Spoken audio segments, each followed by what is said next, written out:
I am about a year and a half late to the party on Balatro, which in gaming years, that's fashionably late to me. That's when the party really kicks off. If you get to a game just late enough that everything is on discount, you get a nice good sale on things, you got all the patches already in, the game works really well. Now, I have a feeling those weren't really issues with Balatro to begin with, but it seems like there's a little extra content things going on. It seems like, once again, my policy of getting games way after they come out has not failed me. I like this policy. I think the only games it doesn't work with is probably like MMOs. Anyway, I want to talk about Balatro. I want to talk about the assumptions that I made about this game before I started playing it, which were weird, just uninformed, like passive background assumptions. And then I want to talk about some game development.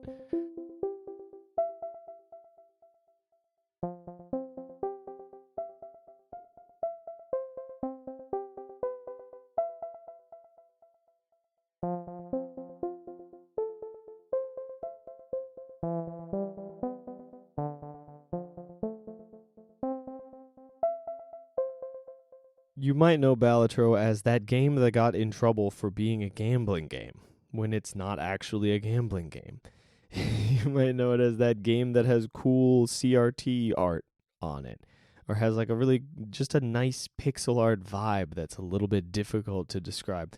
It is a cool game. It's interesting. You should look at it, look at a little bit of gameplay maybe, or just pick it up if it's a reasonable price to you. Check it out if it's in your genre. But I like it. I expected it to be something completely different than it is, which is always nice. Kind of a as long as you like what it ends up being, kind of a pleasant surprise. I heard that it was a deck builder, and for some reason I thought that meant it was like pick your deck then enter the game. I never thought through the gameplay loop of this game before I actually picked it up. I never watched the trailers. I just like was aware of it and had heard people talking about the style of deck that they were using, and then I was like, oh, style of deck, like a blue deck or a black deck, like Magic the Gathering. And I know it's not that sort of construction, but I thought that you got to kind of prefabricate your deck going into runs. So far, I have not run into that. I do not think that that is a mechanic. Maybe that unlocks further down the line, but it doesn't seem like it. And yeah, that's what I was expecting for some reason. No, it's more of a roguelite deck builder where you're building the deck, getting jokers really for the most part, getting these cards that have special effects on your deck as you play. And it's really nice. It's a clever little spin on some mechanics. It plays differently. I think this is why it was so surprising to me. It plays differently than what you would have expected if you just called something a roguelike deck builder, right? You kind of expect Slay the Spire. You kind of expect something where you are putting little guys into your deck and getting rid of other ones and working those ratios and so on and so on. And like, yeah, sure, there's a little bit of that for sure, but like it feels like the biggest aspect of it is these joker cards that you put in that have an effect on every card that you play. That's very cool. I'm noticing a theme lately in games that I enjoy, which is that they have an interesting mechanic that they explore in a way that other people have not explored, and they go deep with it, and they do as much as they can with it. And I feel that is what is going on here. There's a cool mechanic of math, essentially, different ways of playing with the numbers to get to your goal. And basically what you're trying to do is you're trying to add the basic value of whatever hand you're playing, get that as high as you can, and then get your multiplier as high as you can. And there are a ton of different ways to do that, and then you want to do that to get a bigger number. And you want to surpass a certain number so that you can keep going with your run. Easy peasy, simple and clean. So well executed, so nice, so enjoyable, such an incredible aesthetic. I think the aesthetic of this game is hard to describe and sells it so beautifully. It's got kind of a tarot card thing going on. It's got beautiful artwork, a retro vibe, and a kind of a is it a black and red focus? The color scheme. Yeah, it's got kind of a dark blue, black, red, kind of a Joker colors, I guess. Like, is that even? the color scheme on cards, it's kind of a clown theme, right? Like a black and red clown color thing going on. And it is chaotic while being extremely organized. And it's impressive, essentially.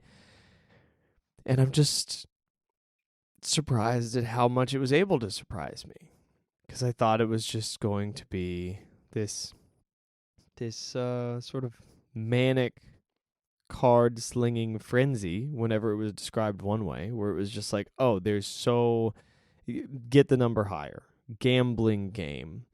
I was like, okay, so it's gonna just be like pull the slots, get a big number.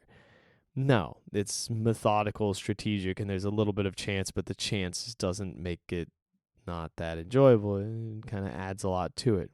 Keep in mind, early in the game, maybe you're thinking, oh, further down the line, you can totally, totally break it doing this, that, the other. Okay, cool. I haven't reached that yet. That's true of almost every game, though. And then, whenever it was described as like a deck builder, then I thought of it in this very gradual way. And this got me thinking about the assumptions that we make, not just when a game is pitched to us, but when we are pitching a game idea to ourselves for our own development.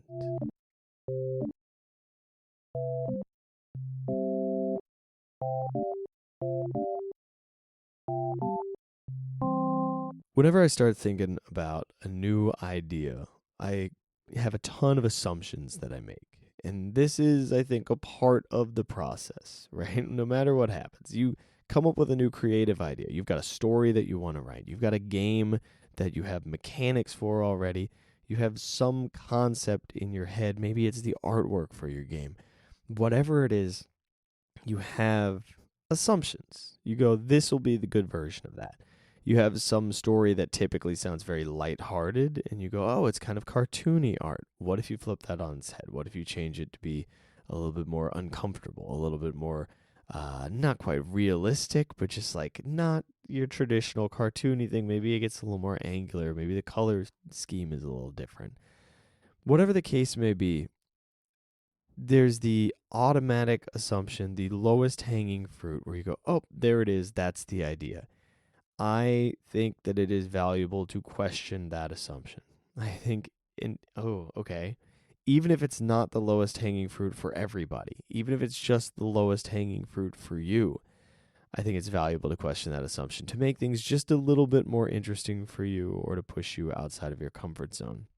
Now, this does not necessarily have to do with just the theme of a game. This could have to do with a mechanic that you have in mind. This could have to do with your art style, sure, but it could have to do with basically any particular detail rather than the big picture, which is important because depending on where you're at in your game development journey or your creative journey, it changes things, right? If you're looking at this really big picture thing and then you're trying to change details to make it more interesting, then maybe you're just going to make yourself overwhelmed. But if you're just looking at one simple little thing that you've done many times before, maybe you're a writer and you have a particular sentence structure that you tend to use, and you go, oh, you know what if I just mix this up a little bit? I've never said it like this. What if I said it like that? Do I like how that lands or no? Well, no, initially no, but what are the benefits? What are the cons? Maybe I do like this more, right? Maybe you want to play with a different color scheme. Maybe you just want to expand your horizons a little bit. These assumptions that we make about what the best way of doing something is, these assumptions that we make about what other people will enjoy. There's another angle. You go, I would like to make this, but other people will think blank. There's a wild one. There's one that can really get in the way of creating things, of enjoying creating things. Maybe we just don't make it for them. Maybe we make it for ourselves. And if we choose to release it, if we choose to let other people into our mind and let them see the things that we're creating, then okay, cool, so be it. We can worry about that once the thing that we're making is complete. And even then, you're assuming that people will ever see it. Maybe you'll let them and they won't take a look, which is a thing that happens in creating things. Right? You release something and it's not guaranteed to sell. You don't have to worry too much about what other people are going to think, because for the most part, you're probably going to run into some deafening silence, at least initially. Maybe not, but there is a very real risk of working hard on something and not many people's not many people seeing it, which is good because a lot of us assume that if we make something bad, then the world will turn against us and we'll be blacklisted and all these horrible things will happen. Blah, blah. No, if you make something bad, more or less nobody's going to notice. Nobody's going to care. Nobody has time. They're focused on everything else. Unless you make something so bad that it's good, in which case you have a whole different set of problems. I think I've said enough about assumptions, actually. Let's talk about what I've done in programming this week, in game development this week. You may have assumed that I got a lot done this week. You would be wrong. You may have assumed that I didn't get a lot done this week. You would be right, but I want to argue with you just to make myself feel better about it. I opened up Godot. I did do a little bit of work on window nodes, just playing around with window nodes, and I made a sprite that I could teleport to different windows by clicking buttons that I made just in another window. So I had 5 windows, one in the middle that had a W, an A, an S, and a D button. I don't know why because I was going to add hotkeys later. Like in the back of my head, my brain, I didn't even consciously think of this. Speaking of assumptions, I just went WASD and maybe I'll add hotkeys later. Like my brain just went, whatever. Maybe there's hotkeys later. Did not get around to that part. But if you click the W, it goes to the top window. The A, it goes to the left. S, it goes to the bottom. You get the idea. And there's only 4 windows that it can go to.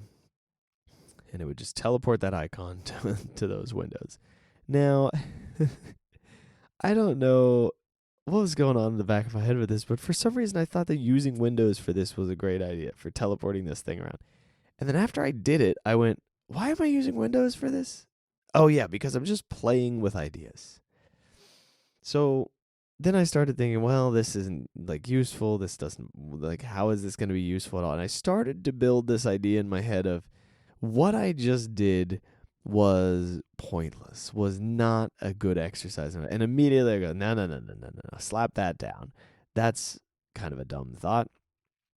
This is an exercise in a lot of things. First off, 2, this is an interesting thing to start exploring. What if there is a reason for these to be windows? Windows can be moved around. Windows can be exited out of. And also, is there a way to turn those windows, the X button, off on these? There must be. That's also a valuable thing to know how to do. Is there a way to force these windows to stay in one position and not be able to be moved? Also a valuable thing to know how to do.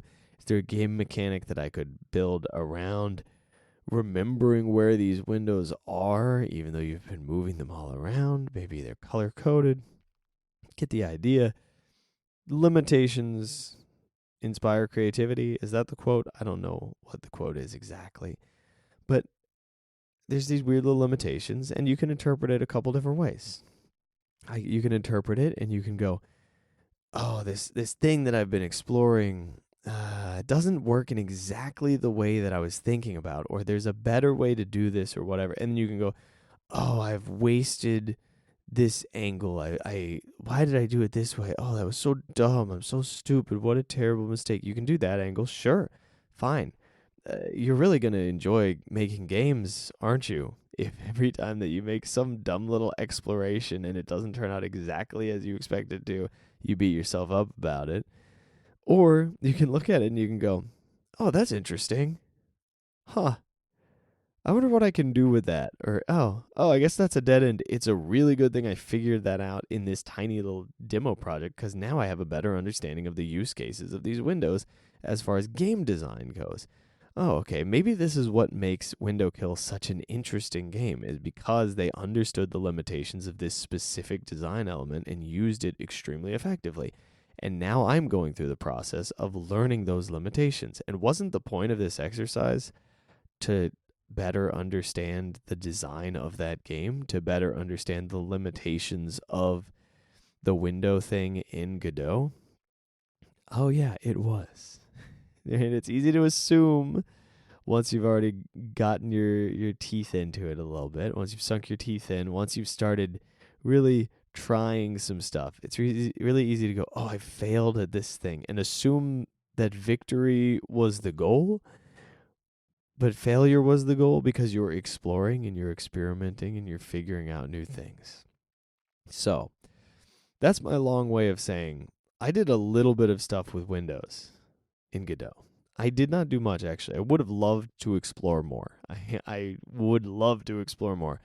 Unfortunately, I do not have that time right now. I am currently in the midst of some very intense homework for my electrician training. So I'm squeezing in the smallest blocks of time of game development, but I am doing it. I am figuring out just, once I've taken care of what I need to take care of, I'm going, okay, here, I can get this tiny little bit in here and still get enough sleep and so on and so on. But what I have done was explore a mechanic. What I have done is learn a little more. And what I have been doing in this process of squeezing just a little bit of game dev time into those hours that I can, into the minutes that I can. No, there's hours. I think I probably did like a couple hours over the course of a whole week since last recording. It's mostly on the weekends too. Probably the best thing I'm getting out of it is the ability to really focus in and learn while I'm doing it, right? I'm not spending 4 hours with something on another screen, pulling out my phone, checking this, checking that. No, I got like 20 minutes and we're getting it done, right? We're going in here, we've got a purpose, and we're going to learn something. We're going to explore something, and I'm going to freaking enjoy it. And I'm still not that good at that. I hope. Because if I'm not that good at it yet, that means I'm going to get better at it, which means I'm going to be able to learn more in shorter chunks of time and explore a little more and like get the value that I can out of it. And I'm not going to go in and be like, I'm going to try to be the most efficient, perfect, whatever. No, I'm going to learn a little bit. I'm going to focus in on it. I'm going to take a few notes so that I can retain it for later. And that's that. That's what we can do. And that's a lot more sometimes than like 8 hours of meandering around on something. I hope. Maybe. I mean, 8 hours of focused work would be ideal.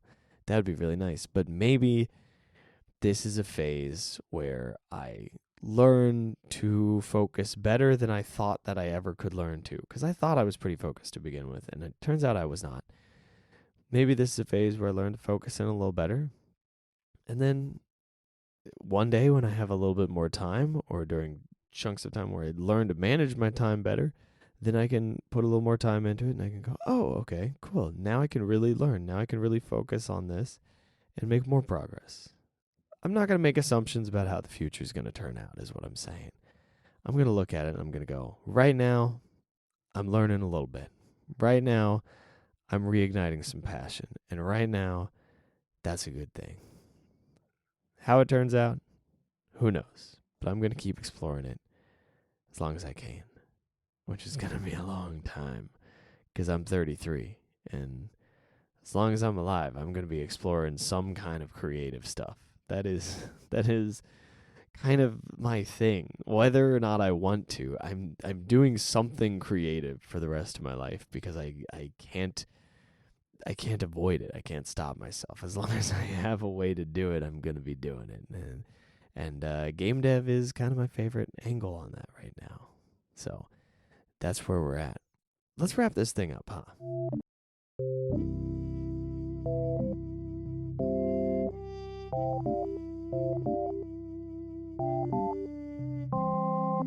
I don't have that much of a challenge for you this week, but you know what? Here, now I do. I just thought of it. Come up with a game idea. Easy, right?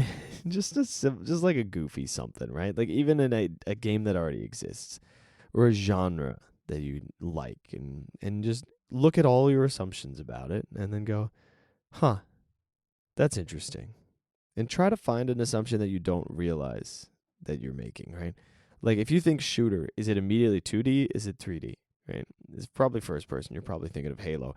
If you're thinking of Halo, does a shooter have shields or does it not have shields? Do you die quickly or do you die slowly? That was a big thing about Halo, is that you didn't die as instantaneously all the time as you would in something like Battlefield, right? Do you think of it as being competitive or do you think of it as player versus enemies?